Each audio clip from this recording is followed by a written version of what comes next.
आज नीतीश कुमार के चेहरे पर थी, वो पिछले 4 महीने से गायब थी। वोट की बारी आती है, लोकसभा चुनाव की बारी आती है तो पुलवामा आ जाता है। क्यों हिंदू मुस्लिम डिवाइड हो जाता है क्रिएट? क्योंकि आज भाजपा जानती है ये बात, इसीलिए शायद भाजपा ही बिहार में अपना मुख्यमंत्री देने से डर रही है। आज नरेंद्र मोदी की खबर चलती है कि नरेंद्र मोदी कह रहे हैं कि हम कहां अगेंस्ट में, 10 साल जवान हो गए हैं। वो जवानी क्यों झलक रही है? वो राजनीतिक जवानी है, मुद्दा आधारित जवानी है। ऐसी ही जवानी लालू यादव को देखने को मिलता था जब लालू यादव सदन में उत्पन्न रहते थे और वहां पे उनके पास कोई बड़ा मुद्दा होता था तो लालू यादव इसी तरह से गरज के बोलते थे।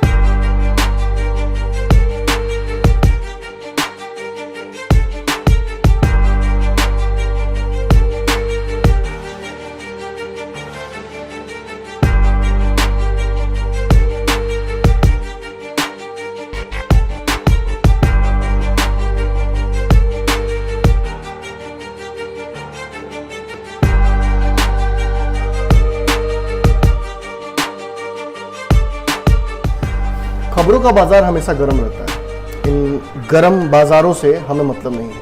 हम खबरों का बाजारीकरण नहीं करना चाहते। हम उन खबरों की तह तक पहुंचना चाहते हैं जिन खबरों की वजह से आपके जीवन पर असर पड़ता है। हम खबरों का पंचनामा करते हैं।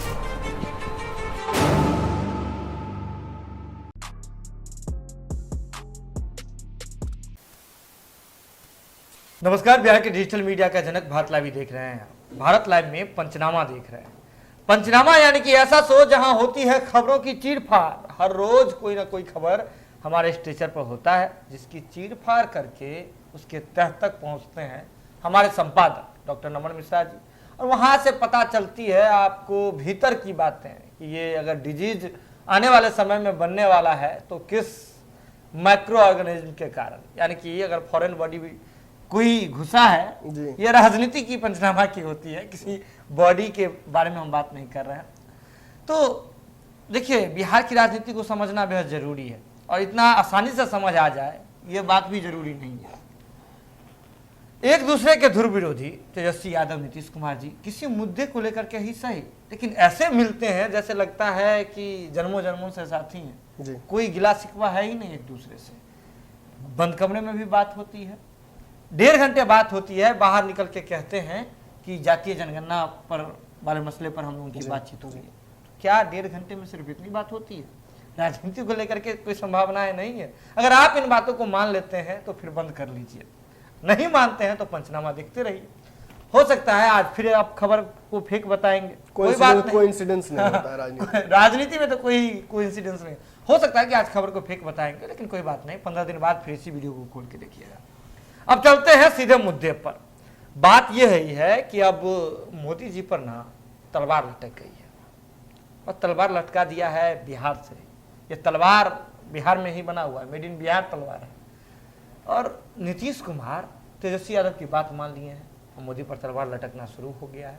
आप सोच रहे होंगे क्या बात कर रहे हैं, कैसा तलवार की बात कर रहे हैं। और बिहार में जब समुद्र नहीं आया है तो कैसा फिर कंपनी बैठ गया जहां से मेड इन बिहार तलवार बन गया।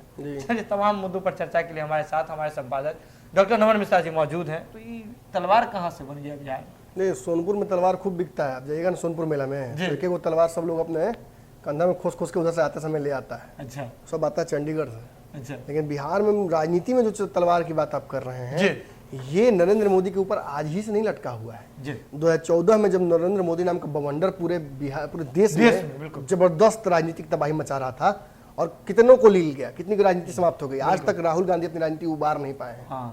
लेकिन तब भी 2015 में, मात्र 1 साल में बिहार में नरेंद्र मोदी जी को उन्हीं की हवा में उलट कर वापस भगा दिया गया था। जी बिल्कुल। 15 में भाजपा की स्थिति आपको याद ही होगी। तो भाजपा को पता है कि अगर नीतीश और लालू एक हो जाए तो भाजपा कहीं टिकती नहीं जी। और आज तो चर्चा खुल के होने लगी है। ये चर्चाएं बड़े बड़े दिग्गज कर रहे हैं, राजनीति के पुराने पुराने पोषक कर रहे हैं। ये कह रहे हैं कि लालू नीतीश का किसी भी कारण से एक हो जाना ये भाजपा के लिए खतरे की घंटी। बिल्कुल बिल्कुल बिल्कुल। देखिए, भाजपा ने निश्चित तौर पर नीतीश कुमार के लिए एक ऐसा रास्ता बना दिया जिसमें वो खुद ही फंस जाएंगे जी। चाहे चिराग पासवान के उसमें उपयोग करके बनाया गया हो, चाहे भाजपा द्वारा ही नीतीश कुमार को धोखा देकर किया गया हो, लेकिन आज नीतीश कुमार तीसरे नंबर की पार्टी है तो इसमें सीधा सीधा योगदान भाजपा का है। बिल्कुल। और ये बात नीतीश भी जानते हैं। लेकिन इसका ये मतलब नहीं कि नीतीश इस गठबंधन को तोड़ दें, क्योंकि तुरंत ही उनके पास राजे के साथ जाने का कोई रास्ता दिख नहीं रहा है। जी। लेकिन एक ही दिन में तो ब्याह नहीं हो जाता है। हाँ, प्रेमो विवाह होता है तो एक दिन में तो नहीं होता है ना। जी। अरेंजो होता है तो एक बार में नहीं होता है। एक बार में नहीं होता। एक बार मुलाकात होती है, फिर बात होती है, फिर गुफ्तगू होती है, साथ में लंच डिनर, और पता नहीं आजकल तो डेट भी आप लोग कहते हैं, डेट पे जाना पड़ता है, तब जाके ब्याह शादी तक पहुंचती है बात। जी। मान के चलिए कि आज डेट हो गया है। आज दिल्ली में जिस तरीके से तेजस्वी यादव और नीतीश कुमार एक साथ एक जगह मौजूद थे और सहृदयता जो दिखी मुझे, सहजता जो दिख रही थी एकदम, बिल्कुल जो नेचुरलनेस आज नीतीश कुमार के चेहरे पर थी, वो पिछले 4 महीने से गायब थी कि नहीं? बिल्कुल। आज तक नरेंद्र मोदी और भाजपा के शीर्षस्थ नेताओं के साथ बैठने वाले नीतीश कुमार पिछले 4 महीने से सरकार बनने के बाद 4 या 5 महीने जो भी हुआ हो, एकदम वो सहजता नहीं नजर आ रही थी। और आज दिल्ली में उनके चेहरे पर शांति थी। जी। सामने तेजस्वी यादव बोल रहे थे और नीतीश कुमार हाथ पर हाथ धरे आराम से सुन रहे, एंजॉय कर रहे थे। क्यों? जी। क्या सरकार बनाना है साथ में मिलके? नहीं, सरकार नहीं बनाना है। समझिए परिस्थितियों को। जी। ये सरकार से बड़ी बात हो रही है। ये आने वाले 20-25 सालों की राजनीति हो रही है। जी। ये फ्यूचर की राजनीति है। और क्यों है? एक लेख का चर्चा मैं करूंगा, बहुत इंपॉर्टेंट लेख है, बहुत मेहनत किया किसी ने उस लेख के ऊपर। लेकिन उससे पहले बता दूं कि जातिगत जनगणना इस देश में हो चुकी है। जी। अंग्रेजों के समय में भी हुई थी और उसे सार्वजनिक नहीं किया गया था पूरी तरह से। जी। उसके पीछे कारण है। बिहार या देश के ऐसे राज्य जिनमें छोटी जातियों का बड़ा समूह है जो गेम पलट देता है, जैसे एमवाई समीकरण बिहार में गेम पलट देता है, जी। तो वहां भाजपा कमजोर पड़ जाती है। ये बातें मैंने पंचनामा में समझाई हैं। बिल्कुल। कि कैसे जब हिंदू डिवाइड होता है और पोलराइजेशन ऑफ कास्ट पॉलिटिक्स होती है तो वहां भाजपा टिक ही नहीं पाती। जी। और भाजपा को क्या चाहिए? धर्म के आधार पर कंसेंसस होता है। बिल्कुल। और उसका फायदा भाजपा को होता है। भाजपा का आंकड़े है कि अगर हिंदू अगर 60% वोट भी अपने तरफ कर ले भाजपा, जी, तो उसे हटाने वाला कोई दिखेगा नहीं। बिल्कुल बिल्कुल। और देखिए ना, जब वोट की बारी आती है, लोकसभा चुनाव की बारी आती है, तो पुलवामा आ जाता है। क्यों हिंदू मुस्लिम डिवाइड हो जाता है क्रिएट? जी। आज देखिए कि यूपी में चुनाव है तो कौन से मुद्दे आ रहे हैं? लव जिहाद का मुद्दा सामने आ रहा है। लव जिहाद का मुद्दा क्या है? एक धार्मिक मुद्दा है जो पोलराइज करता है वोट को, और इन वोट को पोलराइज करके भाजपा जीतती है। और ये ट्राइड एंड टेस्टेड फॉर्मूला है। लेकिन इससे भी बड़ा समीकरण है, मैं बार बार कहता हूं जी।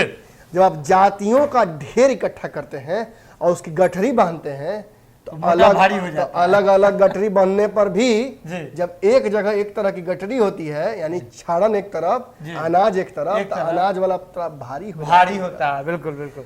एक मैं पोस्ट की चर्चा कर ही देता हूं।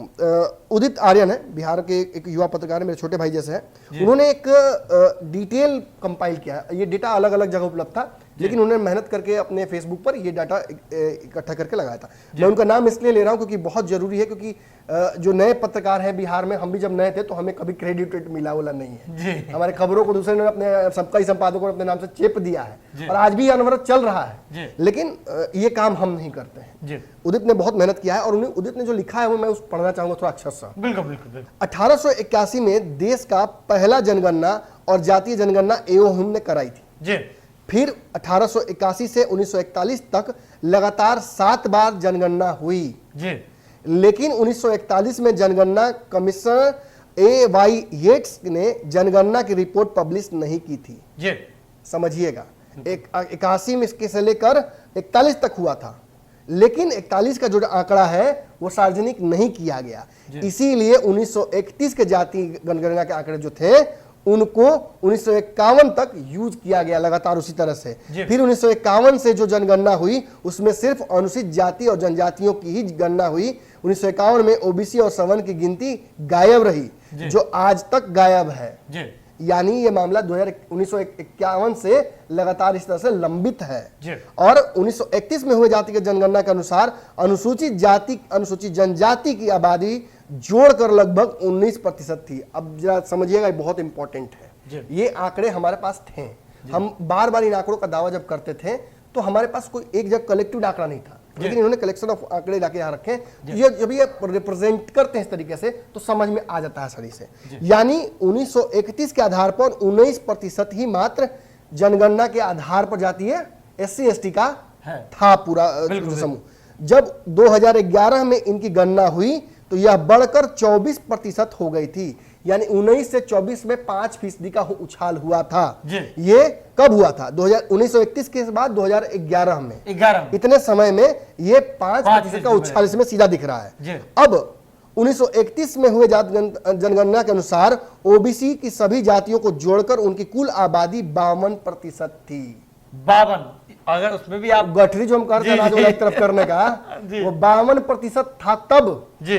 और आज अगर 2011 के आंकड़ों को जो नहीं सार्वजनिक हुए हैं, अगर उसमें भी 5% मान के आप चलते हैं, अगर 11 के बाद 21 हो गया है जी, तो आप समझ रहे हैं जी जी, एक कारण है नीतीश और तेजस्वी का एक जगह खड़ा होना। बिल्कुल बिल्कुल, कद्दू यहीं कटेगा और कद्दू यहीं बटेगा, कहीं और नहीं बटना है। अगर भाजपा भतुआ पाक खाना चाहती है तो उसको भतुआ उगाना पड़ेगा, लेकिन भतुआ कहाँ उग रहा है? ओबीसी के खेत में, ओबीसी के खेत में। बिल्कुल, यहाँ पे सारा वोट बैंक आकर टिका हुआ है। और देखिए ये आंकड़े जो प्रस्तुत किए गए, मैंने क्रॉस वेरीफाई किया, बिल्कुल सही है और इसके लिए बधाई के पात्र हैं ये। और इस आंकड़े की वजह से आप समझिए गेम कहाँ है। आज SC ST OBC इन जातियों का जनसंख्या बढ़ा ही है। क्यों? क्योंकि आप अगर मैं आम बात कर रहा हूं, ये किसी कोई पर्सनली नहीं लेगा। OBC ST ST के घरों में आप जाइए, अगर बहुत ज्यादा रिसोर्सेस नहीं है तभी बच्चे ज्यादा हैं। सवर्णों पर यह बात एकदम कंप्लीटली लागू हो गई है कि 2 से ज्यादा बच्चे नहीं रख रहे हैं। एक समय था ब्राह्मणों के परिवार में बच्चे ज्यादा हुआ करते थे। आप गिन कर देख लीजिए, ब्राह्मणों के परिवार में 2 से ज्यादा बच्चे कहीं अपने नजर नहीं आएंगे। ये एक और बात साबित करता है कि इनकी संख्या घटी ही है। सवर्णों की जो संख्या हम बार बार कहते हैं कि जोड़ घटाव करते करते 8% उठती है और 12% चली जाती है, ये घटा ही है। यानी आप समझ रहे हैं अब क्या हो रहा है। देखिए जो सवर्ण जातियां हैं ये वोट की ठेकेदार कही जाती हैं। मैं किसी पर फिर कहूंगा, आरोप नहीं लगा रहा हूं और ना मेरा जातिगत द्वेष करने का मन है। सवर्ण जातियों को वोट का ठेकेदार कहा जाता है और अपने गांव में अगर सवर्ण जातियों का बहुलता है तो उस गांव से वोट एक तरफ जाता है। जिस तरह से मुस्लिम एरियाज में आप जाइएगा तो अल्पसंख्यकों का वोट एक तरफ जाता है, ओवैसी ने इसी का फायदा उठाया है जी। बिल्कुल, और आज तक MOI समीकरण भी इसी पर टिका रहा है। लेकिन ओबीसी जातियों पर अगर ब्राह्मणों और भूमिहारों और राजपूतों, लाला और इन सब का प्रभाव रहा है तो ये प्रभाव अब हट जाएगा जी। जातिगत जनगणना के आंकड़े जब सामने आएंगे और जब 52% वाले 70 तक चले जाएंगे जी, तब देश में एक बड़ा डिवाइड क्रिएट होगा। बिल्कुल, और ये पोलराइजेशन धर्म से पोलराइजेशन से भी बड़ा हो जाएगा जी। अब इसको लेकर के ब्रांडिंग की जाएगी। अब इसी की तो लड़ाई है जी। कद्दू कट रहा है तो बट रहा है कहाँ जी? चाहिए नीतीश जी को भी चाहिए जो लवकुश समीकरण साध रहे हैं और जिसके चलते आज नरेंद्र मोदी के ऊपर तलवार लटका के अब पूरा चेहरा पे एकदम जो रौनक 10 साल जवान हो गए हैं। वो जवानी क्यों झलक रही है? वो राजनीतिक जवानी है, मुद्दा आधारित जवानी है। ऐसी ही जवानी लालू यादव को देखने को मिलता था जब लालू यादव सदन में उत्पन्न रहते थे और वहां पे उनके पास कोई बड़ा मुद्दा होता था तो लालू यादव इसी तरह से गरज के बोलते थे। और आज नीतीश कुमार चुपचाप बैठ जाते हैं और तेजस्वी को बोलने देते हैं। ये राजनीति अगर अब समझ में नहीं आ रही है तो जीवन में समझ में नहीं आएगी। मैं फिर एक बार कह दूं, जो लोग राजनीति समझते नहीं है, जिनको राजनीति से इतना ही मतलब है कि देख लिया बंद किया चलते बने, वो जान ले कि ये सरकार बनाने की कवायद नहीं है जी। दिल्ली में नीतीश कुमार सरकार बनाने के लिए तेजस्वी के साथ नहीं खड़े थे जी। सरकार बदलने के लिए थे। बिल्कुल बिल्कुल बिल्कुल, सरकार बदलने की तैयारी चल रही है। भाजपा के खिलाफ एक बड़ा हथियार मिल गया है। हम बार बार पंचनामा में ये बात कह रहे हैं कि भाजपा का काट मिल गया है, नरेंद्र मोदी का काट मिल गया है। और ये भी बिहार के स्तर पर नहीं, राष्ट्रीय स्तर पर बात। अब देखिए हर बार बिहार से ही क्यों होता है? भाजपा पूरा दुनिया जीत कर आती है, सिकंदर की तरह बिहार में नदी के किनारे सांप की तरह मार दी जाती है जी। क्यों? क्योंकि यहां पर समीकरण जातीय आधार पर टिकते हैं। बिल्कुल, यहां पोलराइजेशन और जो कहते हैं धर्म वो नहीं चलता है, वो नहीं चलता है। अगर भाजपा छोटी मोटी, देखिए आज भाजपा जानती है ये बात, इसीलिए शायद भाजपा ही बिहार में अपना मुख्यमंत्री जगह से डर रही है। नीतीश को सामने करके वो ओबीसी का एक बड़ा प्रतिनिधित्व देती है और जानती है कि ठीक है ओबीसी इसी बहाने सदा रहेगा और हिंदू में बंधा रहेगा। लेकिन जिस तरीके से दलित का डिवीजन हो गया है हिंदू में से, उसी तरह से अगर ओबीसी आप निकाल देते हैं तो भाजपा कहां जाके अफगानिस्तान में सरकार बनाएगी कि नेपाल में बनाएगी कि भूटान में बनाएगी? ये जो वोट का पोलराइजेशन धर्म भाजपा लेकर चली है, इसका काट मिल चुका है और इसका उपयोग बंगाल में हो चुका है, एक्सपेरिमेंट सफल रहा, और बंगाल चुनाव के बाद जो चक्रव्यूह भेजने की बात उपेंद्र कुशवाहा कर रहे थे, आज बुझा रहा होगा कौन चक्रव्यूह की बात, आज बुझा रहा होगा। यही कद्दू सारा चक्रव्यूह रच रहा है जी। और इसी कद्दू से जी बिहार में मिठाई भी बनना है, सब्जी बनना है, सब इसी से बनना है, सब मुरब्बा। इसके बिना सब फीका जी। मैं तो बार बार कह रहा हूं, ओबीसी की जनसंख्या इतनी बड़ी है, इतनी प्रभावी है, और इस प्रभावी जनसंख्या को इनका प्रतिनिधित्व भी मिलना चाहिए और जातिगत आधारित कंसेंसस होना ही चाहिए। देखिए बात स्पष्ट है, मैं यहाँ ना तो रिजर्वेशन के खिलाफ बोल रहा हूँ, ना रिजर्वेशन के पक्ष में बोल रहा हूँ, ना किसी जात के पक्ष में बोल रहा हूँ, ना किसी जात के विरोध में बोल रहा हूँ। जिसकी जितनी संख्या भारी उसको उतनी भागीदारी मिलनी ही चाहिए, ये नेचुरल जस्टिस है। और इससे अगर आप लोगों को महरूम करते हैं तो आपकी सरकार नहीं टिकेगी मालिक, चाहे आप सदाम हुसैन हो जी, चाहे जॉर्ज बुश हो जी, या इंटरगैलेक्टिक कोई आप लीडर हो जी। सच्चाई यही है कि जनता जाग चुकी है, विपक्ष को बड़ा मुद्दा मिल चुका है, और इस विपक्ष की सवारी में जो एक कुर्सी सामने वाली खाली है, जिसमें से राहुल गांधी धीरे से उतर गए हैं, बाबा विशेष चर्चा करते हैं जी, बाबा विशेष चर्चा करते हैं। अब इसको बैठने का मन कर रहा है किसी को, संभाला बहुत बन रही है, अब दूल्हा बनेंगे। अब नीतीश कुमार जी जवान भी हो रहे हैं, बिल्कुल। देखिए चेहरे पे रौनक ला ली है नीतीश कुमार जी, और रौनक के पीछे कौन सा क्रीम काम कर रहा है ये तो आप तमाम लोगों को पता ही चल गया। तो आज के पंचनामा में बस इतना ही, लेकिन एक बात तो स्पष्ट हो गई कि ये जातीय जनगणना के पीछे इतने क्यों पड़े हुए हैं, क्यों सबको बांध करके लेके चले जाते हैं। और भाजपा जो अलग स्टैंड रखती थी जातीय जनगणना पर, जब नरेंद्र मोदी जी देश के प्रधानमंत्री से मिलने के लिए जाते हैं तो उनके भी प्रतिनिधि जाते हैं साथ में, ताकि जाए और भीतर जाकर सुने क्या बात हो रही है। टून्ना पांडे ने क्या कहा है जी, जातिगत जनगणना का सपोर्ट करते हैं। हाँ, भाजपा के नेता है ना, भाजपा के नेता है ना, टूट गई ना भाजपा। आज क्या बोल रहे हैं सुशील कुमार मोदी की, हम तो सपोर्ट में हैं, हम तो, अरे तो नरेंद्र मोदी के खिलाफ है आप। आज नरेंद्र मोदी की खबर चलती है कि नरेंद्र मोदी कह रहे हैं कि हम कहां अगेंस्ट में हैं। सच्चाई है, जब लालू यादव मांग किए थे कांग्रेस से कि जातिगत आधारित जनगणना में ओबीसी को इन्वॉल्व कीजिए, तो कांग्रेस धीरे से चुप हो गई थी और भाजपा लालू के साथ खड़ी हो गई थी। और आज देखिए पासा पलटा, तो आज कांग्रेस लालू के साथ खड़ी है और भाजपा पीछे खड़ी है।